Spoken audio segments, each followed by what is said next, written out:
Welcome তোমাদের সবাইকে। তো চলো, আজকে আমি জীবনে প্রথমবার তালের বড়া বানাচ্ছি, সেটাই তোমাদের সঙ্গে শেয়ার করছি। তো আগে তো তোমরা ব্লগে দেখেইছো আমি তালটাকে ভিজিয়ে রেখেছিলাম, তারপরে জলটা ঝরতে দিয়েছিলাম। তো এখন আমি তালটাকে ঘষে নিচ্ছিলাম। আর এটা তো জানোই কি, সবার বাড়িতে থাকেই।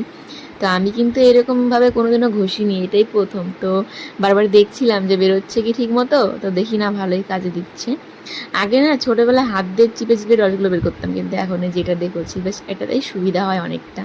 তো একটা থেকেই দেখো এতটা রস বেরোলো, আমি তো অবাক হয়ে গেছিলাম, কারণ তালটা বেশি পাকা ছিল না, কিন্তু তবু অনেকটা বেরিয়েছে। তো তিনটা থেকে এতগুলো পুরো অর্ধেকটা গামলা বেরিয়েছে।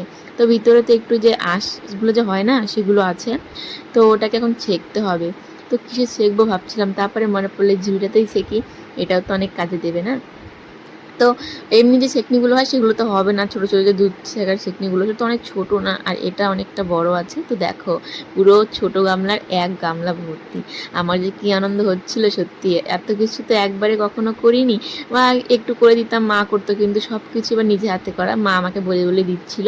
তো এখানে নিয়ে নিচ্ছি কিছুটা তালের বড়া করার জন্য, আর কিছুটা রাখলাম তালের ক্ষীর করার জন্য। তো মা বললো একটু দুধ দিয়ে দাও, তাহলে বেশি ভালো হবে। তো আমি সেটা করলাম। তারপর সুজি ভিজিয়ে রেখেছিলাম আগের থেকে, সেটা দিয়ে দিলাম। আর এরপরে মাকে বললাম চিনিটা তুমি দেখেই দিয়ে দাও, কারণ আমি তো একটু মিষ্টি কম খাই, তোমরা বেশি খাও। তো মা মায়ের হিসেব মতো দিয়ে দিল চিনিটা। আর এখন দেখো আমি মাখাচ্ছিলাম, কিন্তু আমার না তখন একটা জিনিস ভুল হয়ে গেছিলো অনেক। সেটা আমি মাকে বললাম যে ক্ষীরের জন্য একটু বেশি করে রাখি, মা বললো না, বড়ার জন্য বেশি করে নে তালের রসটা এত নিয়েছি। আর দেখো, চিনি আর সুজি দেওয়াতে পুরো প্রায় এক গামলা ভর্তি হয়ে গেছে। কিন্তু এখন তো একটু এটাকে টাইট করার জন্য ময়দা দিতেই হবে। তো এখন ময়দা দিচ্ছিল মা।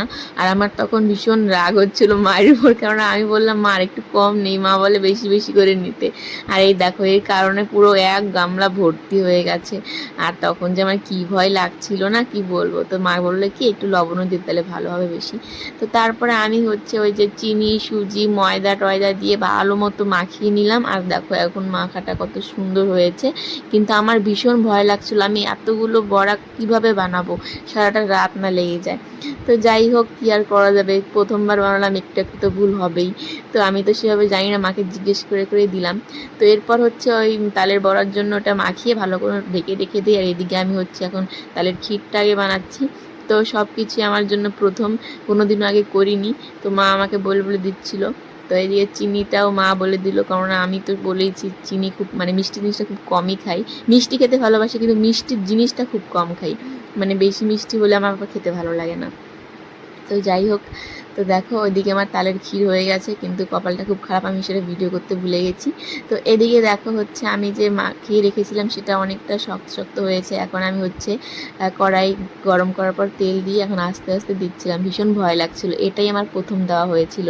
আর প্রথমেরগুলো না গোল গোল না হয়ে একটু লম্বা টাইপের হয়েছিল। তো মা বলে কি একটু নরম হয়েছে তো মাখানোটা, এর জন্য হয়তো গোল নাও হতে পারে।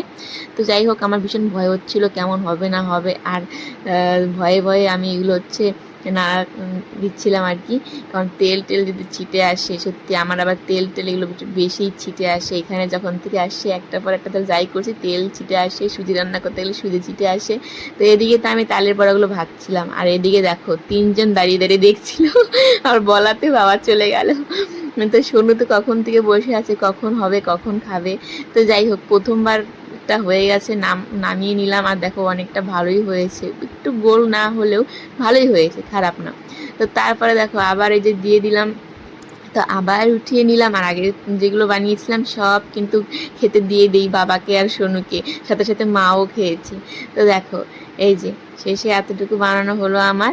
আর এখন যা বাদ বাকিটা আছে না, ওই মাখাটা তালের, এটা বললাম কি মাকে বানাতে, এই যে এতটা বাকি আছে, এতটা এখন মা বানাবে, কারণ আমার তখন প্রচণ্ড খিদে পেয়ে গেছিলো। তো মা বললো দে বাকিটা আমি বানিয়ে নিই, তুই ওদিকে খা।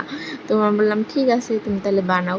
তো দেখো এদিকে আমি এখন খেতে বসেছি তালের ক্ষীর আর তালের বড়া নিয়ে। তো তোমাদের কেমন লাগলো সেটা কিন্তু অবশ্যই জানাবে। হ্যাঁ, একটু বড়াগুলো দেখতে অন্যরকম হয়েছে, জীবনে প্রথমবার বানালাম। তো তোমাদের কেমন লাগলো সেটা কমেন্ট করে জানিও।